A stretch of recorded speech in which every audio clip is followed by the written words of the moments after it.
Bonjour à tous et bienvenue à l'interview. Aujourd'hui, je reçois Bernard Clairfailly. Bonjour, monsieur le bourgmestre de Schaerbeek. Bonjour. Et député bruxellois. Tout d'abord, une question d'actualité. Il y a eu comme une traînée de poudre hier entre une conférence de presse d'Yvan Mayer, le patron de Vivaqua, au moment d'une fusion avec Hydrobru, qui a parlé du prix de l'eau, en disant que l'eau était pas assez chère à Bruxelles, et Céline Frémaux, la ministre régionale de l'eau, qui a trouvé que ce n'était pas le moment d'en parler. Alors, l'eau, est-ce que l'eau est trop bon marché à Bruxelles? On dirait d'abord tempête dans un verre d'eau entre deux politiques bruxellois. Mais donc, l'eau est un bien de première nécessité. Tout le monde la consomme, tout le monde en a besoin pour sa vie de tous les jours. Et donc, il est bon qu'elle soit de bonne qualité. C'est le rôle des intercommunales de production et de distribution d'eau. Et qu'elle soit la moins chère possible. Mais dans le prix de l'eau, il n'y a pas que le prix de l'eau telle qu'on nous la produit et qu'on la boit, il y a derrière aussi tout le prix du réseau d'égouttage et d'assainissement de l'eau. Et il faut refaire tous les réseaux d'égouttage à Bruxelles qui ont un bon siècle, la date à laquelle on a construit la ville. Et donc il y a des coûts gigantesques qui s'annoncent dans le futur pour financer le réseau d'égouttage. On va devoir le faire, sinon les égouts vont s'écrouler à gauche à droite. Et la question qui se pose, c'est quelle est la manière la plus intelligente de faire financer les travaux d'égouttage. Certains diront, les impôts sont là pour ça. Et on n'a qu'à y consacrer l'argent des impôts. Et d'autres diront il est mieux de le faire payer dans le prix de l'eau. La différence, c'est quoi? C'est que les impôts, il n'y a que les Bruxellois qui les payent. Alors que le prix de l'eau, il y a tous les usagers de Bruxelles qui le payent, notamment les entreprises ou tous les gens de passage qui consomment de l'eau et qui créent des coûts. Donc je crois qu'il est plus intelligent de le faire payer par les usagers que par les seuls Bruxellois. C'est le meilleur choix pour Bruxelles. Et donc il faudra à terme accepter sans doute une augmentation, j'espère légère, du prix de l'eau pour mieux financer les travaux d'égouttage et que les Bruxellois ne soient pas les seuls à le payer. Et qui doit en décider? Le gouvernement, un ministre qui doit prendre la responsabilité politique ou bien un régulateur indépendant? Pour un ministre, c'est toujours délicat d'accepter la responsabilité d'une hausse de prix de l'eau. Ça pourrait l'amener à ne pas prendre des choix qui soient rationnels. Et donc, il est peut-être mieux de confier cette mission à un organe d'experts indépendants qui vérifiera si les demandes de hausse du prix de l'eau sont justifiées ou ne sont pas justifiées, pourra soit accepter, soit refuser la hausse du prix de l'eau. Vous avez l'air d'être d'accord avec Yvan Mayer. Est-ce que vous êtes d'accord aussi sur la fusion Vivaqua-Hydrobru? Je prends connaissance de ce projet de fusion. Schaerbeek va l'examiner sérieusement et voir si les intérêts de la commune, des citoyens, des Bruxellois se retrouvent dans ce projet de fusion. Une des vraies questions là-dedans, c'est la qualité de la gouvernance des intercommunales qui produisent de l'eau. Est-ce qu'on va améliorer la gouvernance à travers ce projet de fusion? Oui ou non? Ça, c'est la question. Alors, l'abattage, on en a beaucoup parlé, vous en avez beaucoup parlé vous aussi. Tout d'abord, parlons des déchets et des carcasses retrouvées un petit peu partout suite à la fête du sacrifice. Beaucoup de carcasses retrouvées à Schaerbeek, 2 fois plus que l'an dernier. Je suis très fâché de l'échec cuisant du système qui a été mis en place par la région cette année. Le ministre-président vient même de s'excuser pour la catastrophe qui s'est produite parce que beaucoup de musulmans qui avaient joué le jeu avec la région, qui voulaient organiser un abattage propre, contrôlé, respectueux de la loi, n'ont pas reçu leurs moutons à temps et à heure. Et donc, il y a vraiment un problème de confiance entre la communauté musulmane qui joue le jeu et les autorités publiques. Et comme le système mis en place était compliqué et n'était peut-être pas tout à fait clair, beaucoup de musulmans ont renoncé à utiliser les abattoirs officiels mis en place, comme nous le faisions par le passé, et beaucoup ont sans doute sacrifié à domicile. Et la conséquence, c'est que nous avons retrouvé sur notre territoire, en tout cas à Schaerbeek, aujourd'hui plus que 2 fois plus de sacs que les années précédentes. Autrement dit, c'est un retour des abattages à domicile, et ça, c'est un échec scandaleux de ce qui s'est passé. Je suis absolument contre ces abattages à domicile, ils ne sont pas légaux, ce n'est pas hygiénique, ce n'est pas respectueux de la loi du bien-être animal, et donc que cela recommence, c'est évidemment une preuve de plus de l'échec de ce qui a été mis en place. Alors, c'était mis en place aussi pour éviter que Gaïa fasse des actions contre les communes si on était revenu dans des abattoirs traditionnels un peu partout. Est-ce qu'on n'est pas un peu entre le marteau et l'enclume, le bien-être animal d'un côté et la possibilité de continuer un rituel de l'autre?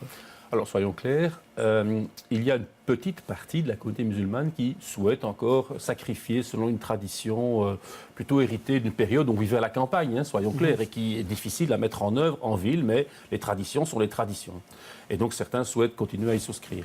Il faut que ça se fasse dans le respect des lois et des règles ici sur le bien-être animal, sur l'hygiène, sur les déchets, la gestion des déchets, du sang, de la carcasse, enfin tout ça. Et donc les solutions qui étaient mises en place avaient permis de gérer ça relativement proprement. Il faut quand même dire que c'est une petite partie de la communauté. Sur une commune comme Schaerbeek, on a peut-être, je ne sais pas, environ une petite moitié de la population qui est d'origine, de culture musulmane. Ça fait plusieurs dizaines de milliers de personnes. il n'y avait que 300 moutons sacrifiés chaque année. C'est donc un petit pourcent du total. C'est donc très très peu de gens, mais il fallait que ça se fasse proprement, de manière encadrée. Et d'ailleurs, d'année en année, le nombre n'augmente pas, le nombre est assez stable. Et on avait mis fin aux abattages à domicile, donc c'était une bonne solution. Et pour l'année prochaine, ce sont les communes qui doivent reprendre la main? Pour l'année prochaine, on va d'abord faire le bilan de ce qui s'est passé cette année-ci. On va voir si l'opérateur privé avec lequel la région avait passé un contrat était à la hauteur ou pas du tout à la hauteur. C'est bien ça le problème. Et est-ce qu'on est capable de mettre en œuvre une solution qui respecte la loi et qui soit satisfaisante pour toutes les parties afin que l'hygiène, la propreté et les lois soient respectées. Alors vous parliez de... Mais l'année prochaine, ce sera pendant l'été. Et donc beaucoup de personnes seront, entre guillemets, dans le pays d'origine et donc seront absentes de Bruxelles. Alors, autre problème de sous-traitant, qui n'a rien à voir avec le problème de l'abattage, mais qui a à voir avec Scarbeck. Nous enquêtons pour l'instant sur le désamiantage de logements sociaux au Square Apollo. Et d'après nos infos, il y a eu des manquements dans la marche du chantier. Il y a eu des habitants aussi qui sont inquiets, qui s'estiment peu informés. Quelles mesures de précaution la commune a-t-elle prises en la matière? Donc, dans le cas de la rénovation d'un immeuble de logements sociaux où on aménage un espace collectif au rez-de-chaussée, un sous-traitant de l'entreprise qui a eu le marché par adjudication publique, un sous-traitant n'a pas tout à fait respecté la législation sur l'amiante. Et donc, il y a eu un procès-verbal d'infraction qui a été dressé par Bruxelles Environnement. C'est bien son job, c'est normal. Ce procès-verbal a fait cesser le chantier et a imposé à la firme de respecter toutes les dispositions légales applicables pour éviter que la manipulation des plaques dans lesquelles se trouve de l'amiante puisse causer un préjudice quelconque aux habitants et même aux travailleurs de l'entreprise. Donc, pour l'instant, le chantier est à l'arrêt. Toutes les précautions sont prises pour éviter qu'il y ait le moindre problème d'amiante. Donc il n'y a pas de manquement de la commune en la matière? Une entreprise, le sous-traitant d'une entreprise avec laquelle la commune avait passé un contrat dans les formes légales et normales, a commis une erreur. Cette erreur a été signalée, le chantier est arrêté et cette entreprise est invitée à réparer son erreur. Voilà, donc on ne sait rien faire de plus que ça, mais je peux garantir à tous les citoyens que nous sommes très attentifs au respect des règles et des lois en matière de protection de la santé et de l'environnement. Alors une bonne nouvelle pour Scarbeck, c'est cette annonce avant-hier du métro qui arrive à Scarbeck. Ce n'est pas une surprise, on le savait, mais on a beaucoup plus de détails. C'est le grand projet des 9 ans à venir. C'est un grand moment pour un bourgmestre. Faut-il encore être là en 2025? On verra bien, les citoyens décideront. Bon, donc c'est une bonne nouvelle. Scarbeck est heureuse que ce projet de métro se développe à travers la commune. On en parle depuis longtemps. Nous avions déjà des réunions sur toute une série d'aspects de ce métro. Scarbeck a plaidé, par exemple, pour que le tracé du métro passe plus au centre de la commune et desserve plus de quartiers. Donc cette demande de Scarbeck a été entendue. On a fait des remarques sur les implantations des stations, et on va continuer à faire des remarques. Je ne dis pas que le projet en l'état sera parfaitement conforme à nos attentes, mais nous sommes heureux que ce métro vienne désenclaver toute une série de quartiers de la commune, vont leur permettre d'avoir mieux accès au centre-ville. Il y a des zones d'emploi dans la région, donc c'est positif pour tous ces quartiers qui vont se développer. Maintenant, on aura à gérer les chantiers, et les chantiers seront comme tous les chantiers, et ceux-là seront importants. Un grand enjeu, évidemment, pour tous les quartiers, pour réduire les nuisances au maximum, mais il y aura des nuisances et il faudra les diminuer. Et puis maintenant, il y a un débat sur la question de savoir si la station près de la cage aux ours, Verbokov, une cage aux ours, sera ou non reliée au RER. Puisqu'il y a le train qui passe la cage aux ours, il y a le métro qui va passer dessus. Et évidemment, l'idéal et le rêve de la région bruxelloise et le rêve de Scarbeck, c'est qu'on ait là un point de liaison entre le RER et le métro. Alors la région, dans son plan communal régional de développement, souhaite qu'il y ait là un halte RER. La SNCB, jusqu'à présent, n'a pas répondu oui. Et donc la question de savoir, c'est qui décidera et est-ce que les permis d'urbanisme seront délivrés avec ou sans une liaison entre le RER et le métro. Vous avez un avantage, vous avez Belliris avec vous, et Belliris, c'est quand même le gouvernement fédéral. Donc c'est peut-être un argument supplémentaire. Hier, Belliris a annoncé qu'il y aurait une station. Oui. Aujourd'hui, je crois qu'Infrabel a dit le contraire. Donc moi, je vais demander qu'on nous clarifie les choses. Nous, on souhaiterait qu'il y ait un lien entre le chemin de fer et le métro. Alors, un des dossiers de la rentrée, c'est aussi la sécurité. Le Premier ministre a mis l'accent là-dessus.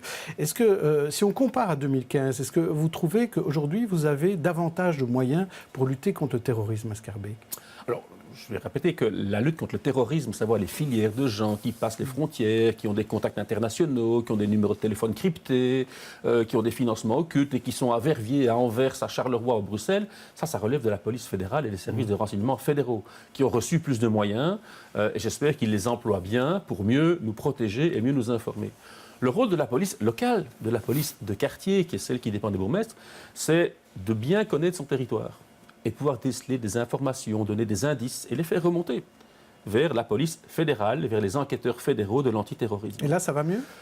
Alors, dans le cadre du plan Canal, grand coup de com' du gouvernement du ministre Yambon, on avait annoncé au mois de février un plan Canal. Je crois qu'un Molenbeek a reçu une trentaine d'agents à la veille de l'été, 50, oui. ou 50, oui, 50, mais 50 20 au sont début. déjà partis. Oui. Donc on a reçu réellement 30 agents qui Et vous, débarquaient à rien. Molenbeek. Nous venons de recevoir 9 agents sur la quarantaine qu'on avait demandé, et sur les 30 qui nous sont promis. 9 qui viennent de débarquer, ils ne connaissent évidemment pas encore la ville, ils viennent de Visé, de Charleroi ou d'ailleurs en Wallonie. Donc il faut le temps de les former, de les préparer, de les intégrer au corps de police.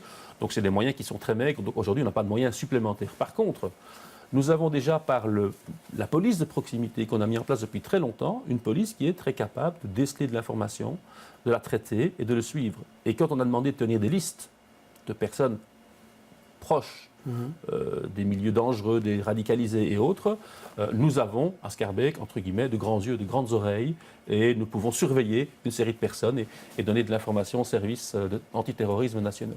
Merci Bernard Clairfailly. Demain, l'invité de Stéphanie Meyer sera Céline Frémaux. Bonne journée, bonne soirée.